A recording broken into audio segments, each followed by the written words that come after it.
So hopefully for the people that weren't in the onshore wind group, that was a bit of an introduction or a bit of a reminder about some of the sort of context that we're talking about when we're talking about what role onshore wind should play there.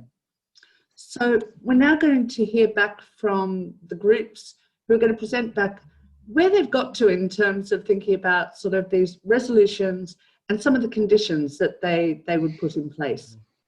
So just before I call on the groups, a couple of things just to remind people when we're feeding back. We are recording the session, as you know, just to go up onto the members site.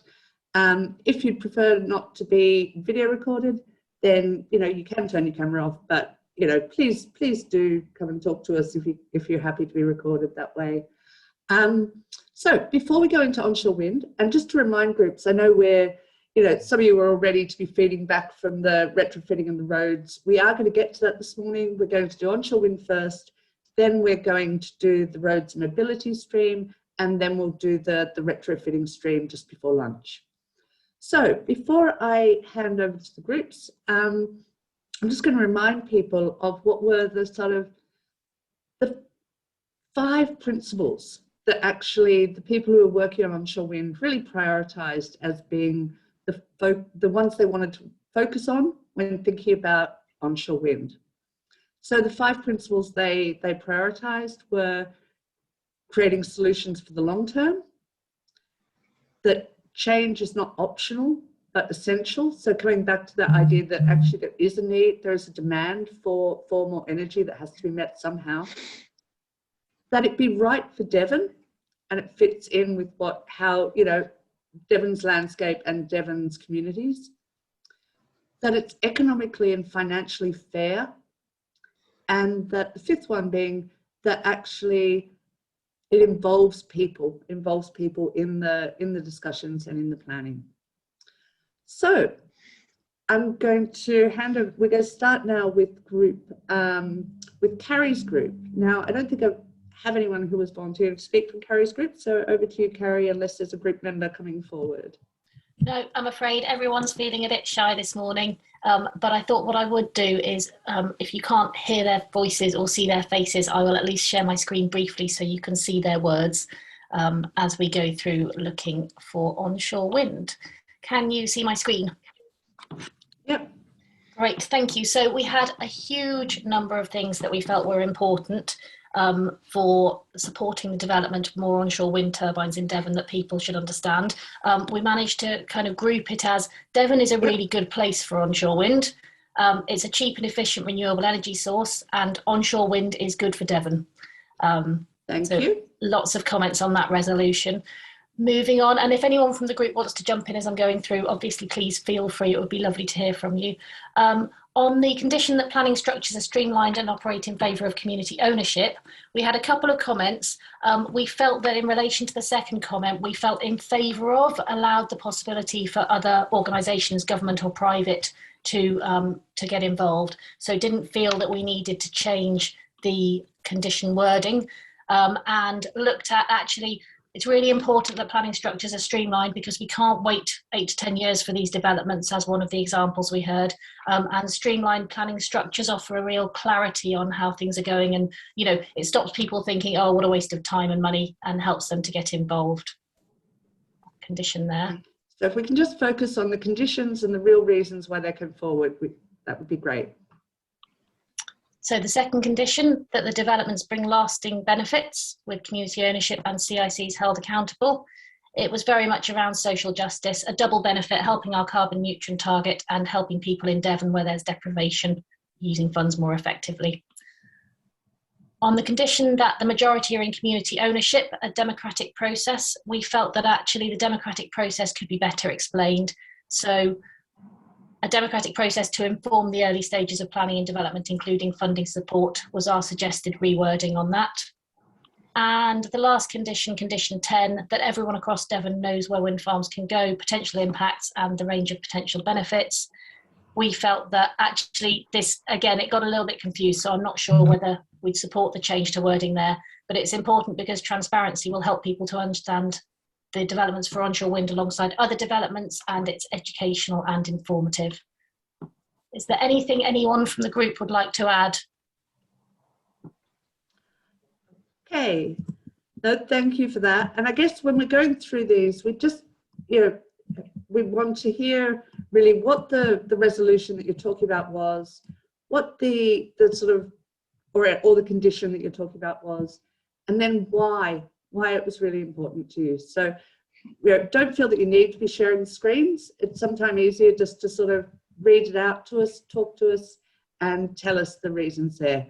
Because if there's too much on the screen, people can sometimes be trying to read it rather than listening to what you're saying. Okay, so now I think from Suze's group, we have Caroline, who was going to feed back, again, looking at that sort of overall resolution about support for onshore wind developments. Yeah, sure. So, as we know, we in principle support the development of more onshore wind farms in Devon.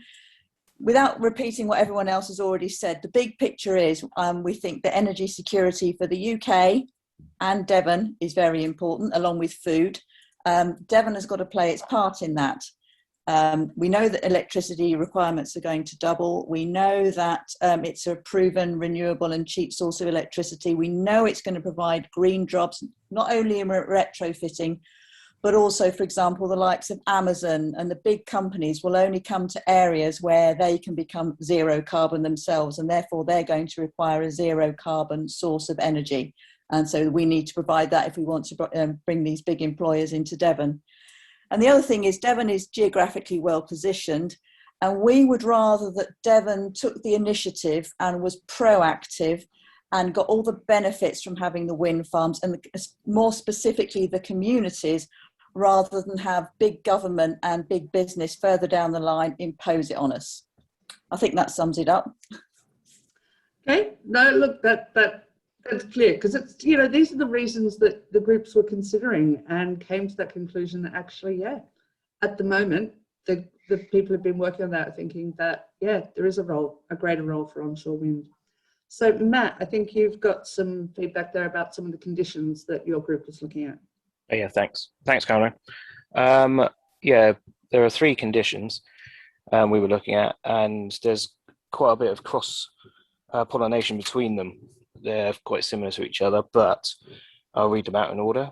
On the condition that there is good, clear, high quality information and education for communities from an objective and trusted, credible source about the need for education and the crisis nature of climate and energy need, including putting forward an emergency local plan identifying potential sites and the potential benefits of providing practical support for affected communities to understand the potential benefits and processes and challenges involved. We changed the wording slightly there from just climate to climate and energy need, because the thought was that if you included energy need, that's sort of a quick win that everyone can understand, even if they're not too keen on the idea of there being a climate emergency. Everyone knows that we have increased need for energy, and getting that from a green, reliable, clean source that is cheap and reinvest locally in Devon is something that everyone can understand and get on board with, hopefully. Condition 3, on the condition that communities where sites are identified benefit more from the sites being constructed in their local area than others, and that they get good support and engage and understand in the issues, giving them the opportunity to link up with other communities that have already had turbines to help them understand the benefits that they could get. Because if you get everybody involved and on board with the whole thing, it's far more likely to succeed.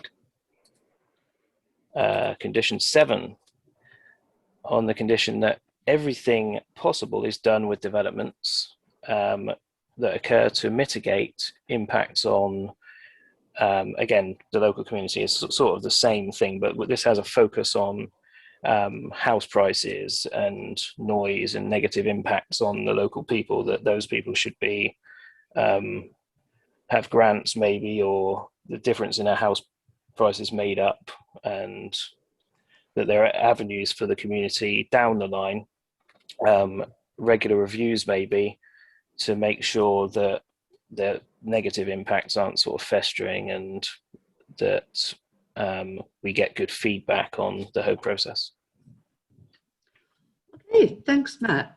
So really the focus there that, you know, there's levels of support for the potential for more onshore wind developments, really having those conditions in around that the communities where they're sited actually see the benefits, see some of the benefits and see benefits from having the wind turbines sited there, that communities are involved in the decisions about the sort of locations, and that, you know, if there are potential negative impacts in some areas, that as much as possible is done to sort of mitigate and reduce that impact on the people living in those areas.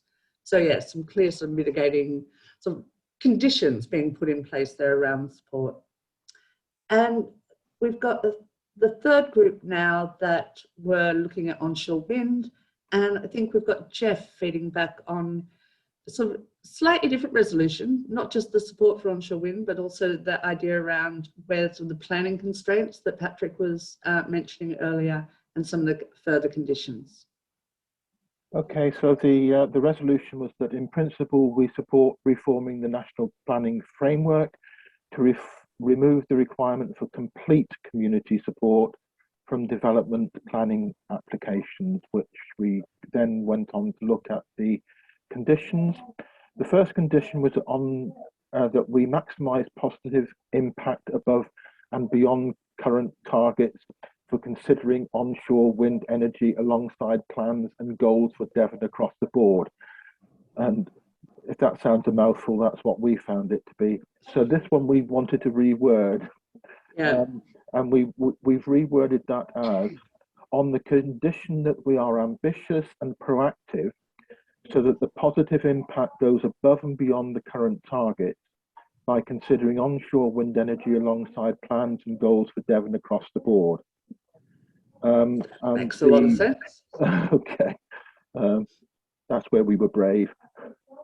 The next condition was that on the condition that energy is not considered in isolation, but alongside considerations of space available for other initiatives for land use development, i.e. housing, roads, agriculture, business, industry, schools, sewers, with the local planning process and strategic planning. We didn't change that.